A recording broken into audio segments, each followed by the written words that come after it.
eby'omubaka Michael Kakembo ono nno nga yakiikirira Entebbe Municipality si birungi. Bannantebe batandise okuŋŋaanya emikono egimuggyamu obwesigwa okumujja mu Paliamenti y'eggwanga Uganda. Okusinziira ku bannakibiina kya National Unity Platform, akawaayiro 83 ne 84 mu ssemateeka w'eggwanga ne parliamentary elections erya 2005 mu section eya 34 ssaako rules of procedures za Parliament ya Uganda chapter ye 14 kwe beesigamye okulangirira nga bwe bajja obwesigwa yo gye tutambulirako. So olwaleero twejjako ebigambo bye byayogera nti abyogera ku lwa bannantebe naddala ab'ekibiina ky'NUP abyogera nga ye era tetukkiriziganya naye. Sono twandibadde tulowooza nti ajja ne tuula naye ate n'abaddiza amawulire mu bufunze yeekiikiridde yekka gye tumalidde. Bano kati batandise okukuŋŋaanya emikono egimuggyamu obwesige era nga batandise ne bannakibiina nga bakutalaga mu balonzi wonna munisipaali y'Entebbe olwo balyoke bamuwanuleyo mu Paalamenti. Kampala TV 256 gwena muganange yasalawo okubanga weekumira Kampala TV 256 kubuuzaako n'enkwebaza emirimu gy'otuusaako engalo. Gwena yasubscribinga nkugamba nti wakola okusalawo okutuufu ate gwena tanaba kubanga osubscribinga yakusaba okusubscribinga okoonaawo kade kajja kubanga kakujjukiza kakuwa notification singa wabeerawo eggulire lyonna alitubeera tutaddeyo wano ku mukutu gwaffe ogwa Kampala TV 256 okomentinga kikulu nnyo naddala ku mulamwa gwe tubeera tutaddeyo ate n'okusharinga kwoteeka n'okomentinga. Olunaku lwadde lwaggulo ku Sande bannantebe municipality abamu ku bawagizi b'ekibiina kya National Unity Platform baavuddeyo ne batandika okuŋŋaanya emikono egijja obwesigwa mu mubaka waabwe amanyiddwa nga Mike Kakembo Mbwatekama.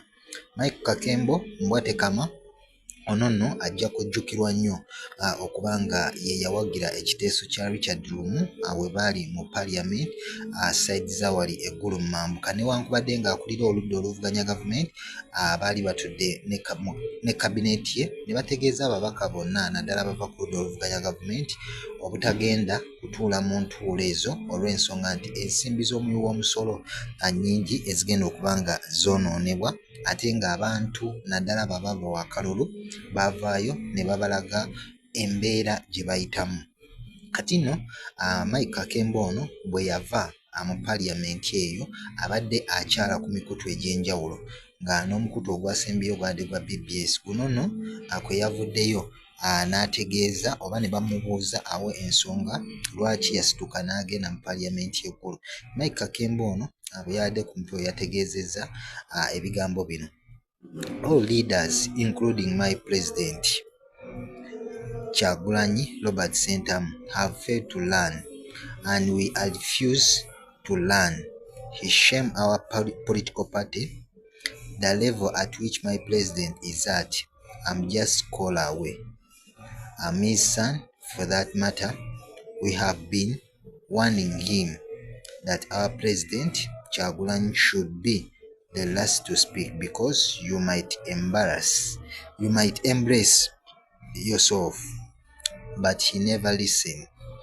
Ebigambo bya Mbwatekama ono byadde bigamba abakulembeze baffe bonna omuli n'akulira ekibiina kyaffe pulezidenti waffe Robert Kyagulanyi balemeddwa okuyiga era balemeddwa n'okutegeera. Kino nno kiswaza ekibiina kyaffe. Omutendera omukulembeze waffe kwali ategeeza Robert Kyagulanyi, nze ndi mutabani we mu kiseera kino wabula tuzzenga tumulabula ku bintu ebimu abeere nga yasembayo okwogera olw'ensonga nti bw'ayanguwa okwogera kigenda bakimuswaza naye alemeddwa okuyiga. Kati nno oluvannyuma lw'ebigambo bino bangi ku bawagizi b'ekibiina kya National Unity Platform naddala abasangibwa mu Entebbe Municipality baavuddeyo ne batandika okuŋŋaanya emikono egigenda okujja egijjayo Mbwatekama ono mu Paliamenti y'eggwanga Uganda nga bo bavaayo bategeeza ebigambo byonna Mbwatekama bye yayogedde ebigambo bibye ng'omuntu ssekinoomu era tebivunaanyizibwa ku bantu b'Entebbe era ebyo yabyogedde ku lulwe olw'ensonga nti yadde tabeebuuzizzaako.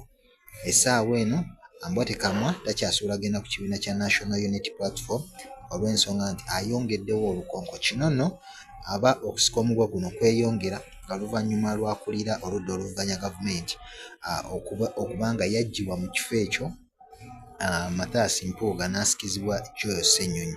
Era tuzze tulaba ne ssente Mathias Mpuuga ze yeeyongeza obukadde 5. Kakemba avuddeyo n'avumirira naddala enkola y'ekibiina okuvaayo ne bagoba bugobi Mathias Mpuuga.